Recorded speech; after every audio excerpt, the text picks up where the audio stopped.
एक एक दिवस का काय माहिती अजिबात काही करमतच नाही, पण करमत नसले तर पण जे काही कामं असतात ना ते तर करावंच लागतं. तर सकाळची छान अशी देवपूजा करून घेतली आणि डायरेक्ट दुपारच्या जेवणाची तयारी करायला घेतली. तर मस्त असं मटकीचा रस्सा बनवलेला होता. सगळा स्वयंपाक वगैरे करून घेतला आणि त्याच्यानंतर मग जेवण वगैरे करून घेतलं.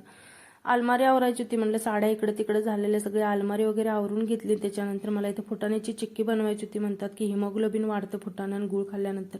म्हणलं चला आपण पण तयार करूया. 1 वाटी फुटाणं घेतलं मी, 1 वाटी गूळ घेतला आणि कढईमध्ये गूळ टाकला, त्याच्यामध्ये 1 चम्मच तूप, 1 चम्मच पाणी टाकलं, सगळं व्यवस्थित मिक्स करून पाक तयार करायला ठेवला. चॉपिंग बोर्डला तेल लावून घेतलं आणि त्याच्यानंतर पाक आल्यावर मी त्याच्यामध्ये फुटाणं टाकून घेतलं आणि सगळं व्यवस्थित मिक्स करून ना मग चॉपिंग बोर्डवरती वतून घेतलं.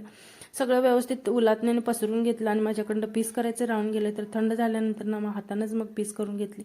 तर एकदम छान झालेलं होतं. त्याच्यानंतर मार्केटमध्ये गेलेलं, थोडंसं सामान वगैरे आणलं. घरी आल्यानंतर त्यांचा थोडासा अभ्यास घेतला आणि मस्त असं जेवण वगैरे केलं. तर कसा वाटला मिनी ब्लॉग आवडला असेल तर लाईक शेअर सबस्क्राईब